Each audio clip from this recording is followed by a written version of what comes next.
It's another day and it's another moment of wisdom with me right here on K24. If you're joining us, there's a wisdom moments on K24 with CJ Atemo every single day, Monday to Friday during the week.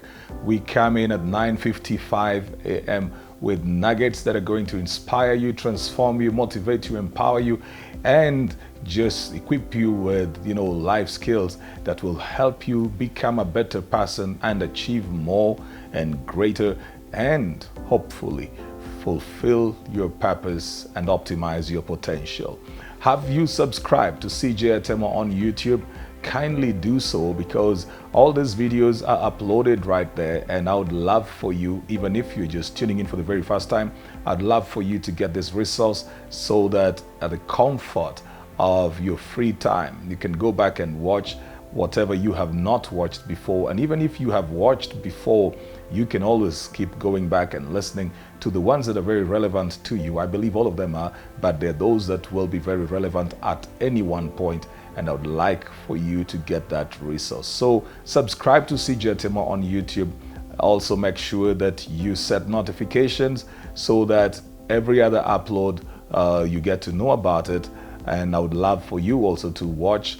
Don't just subscribe, but make sure that you watch. Subscribe, set notifications, watch, like, put a comment, and share with your friends and everybody else that you know. Put it out there so that some positive content keeps getting out there as well. I'm also on Instagram, Twitter, LinkedIn, and Facebook as CJ Atemo, so it's very easy to find me.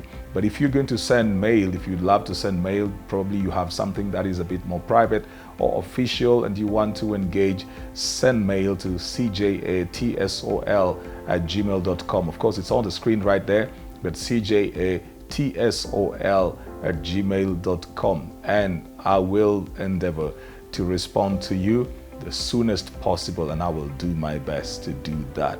So even when it takes a little bit longer, if it delays, it's not intentional. I'll get to you as soon as possible. Well, we've been talking about money and friendships. What is your thought concerning that? Do you think that the two can go together? What are the experiences that you have had with your friends concerning money, especially when it comes to matters of borrowing?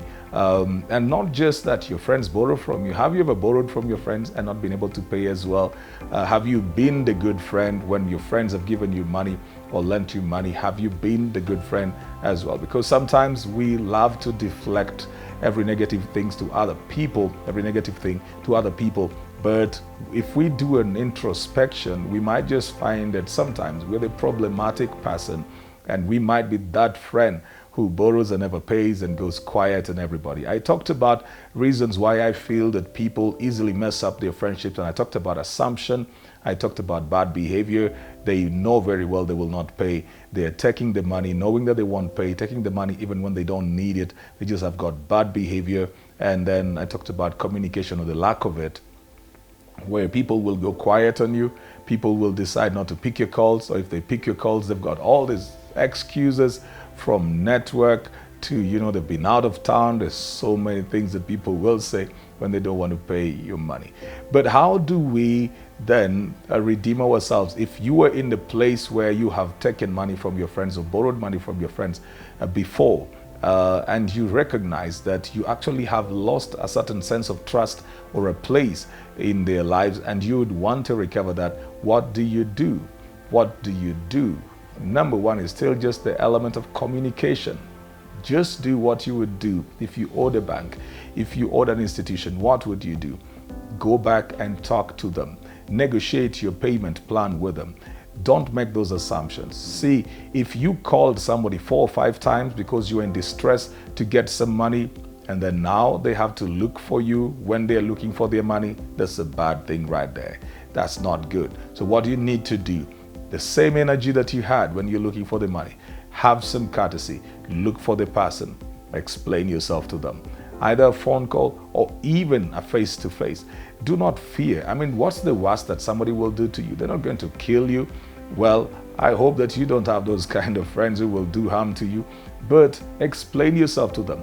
Sit down with them and tell them, this is why I borrowed this money. Or even if it was something you're either putting it into business, or you had an emergency, you had somebody who was sick in hospital, whatever it was, probably you were sending your children to school and you were in dire need of that money, and you expected some money to come in, then you're not able to pay because things do happen.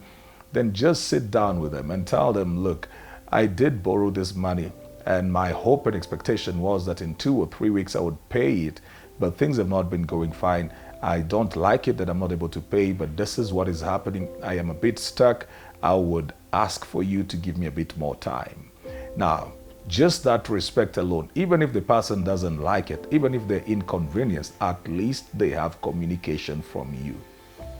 Sometimes you'll be amazed that the people then will give you the grace period that is way beyond what you would have thought of. But when you just decide to disappear, is it what the people nowadays call ghosting? If you just disappear, well, you will have gone with the money, but you will have lost a whole network of friends and goodwill as well. So just communicate about that. The other thing you need to learn how to do is to discipline yourself. Do not borrow money that you don't need. Do not borrow money that you cannot pay. Do not borrow money that you will not properly utilize. So I'll say that again. Do not borrow money that you don't need. Sometimes you borrow the money just because you know that your friend hit a jackpot, they got a pay, they've been paid over a business that they did, so they look like they have some money, then you decide to borrow. Don't borrow money that you don't need just because you want to feel like I've got some money, that you know what, a man can't be without money in the wallet. Well, it is not so bad not having money in the wallet. The worst thing is not having any brain in the head. That's the worst place to be. So it's okay for you not to have money in your wallet as long as your brain is working and you've got some ideas. Because if you have money in your wallet and you're not thinking straight, you're going to lose your money, So don't borrow money that you don't need. Don't borrow money that you cannot pay. If you know that you can only pay back 10,000, then borrow 10,000.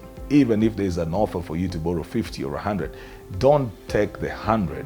Just take the 10 that you know that you can pay. As you grow yourself in money, as you grow yourself in stewardship, as you grow yourself in profit, as you grow yourself in discipline as well, then you can take a bit more than that. And then don't borrow money that you're not going to use. See, and I'm not just talking about using money anywhere in terms of, I borrowed money and I bought a phone. No, I'm talking about don't borrow money that you cannot multiply, money that is not going to give back to itself and repay itself. This is how people get into trouble. See, if you're borrowing money to put it into something that will generate more money to pay that one, then that's good. But if you're just borrowing it and then you're sitting with money over there and then you say, I'm looking for something to do, before you know what to do, you will have spent that money on things that you do not need. So you need some level of discipline, ladies and gentlemen. You need to discipline yourself so that even if your friends are doing so well and they've got all this money around them and you know that you can easily get or access that money from them, do not ruin your friendship just because you cannot structure your life and you cannot manage your appetite. I hope this has been helpful to you. So for those of you who owe money to your friends, please reach out to them, find them, talk to them, explain yourself, and hopefully you can rebuild your friendship as well, and you'll be good. This is CJ Atemo. Till the next time, see you right here.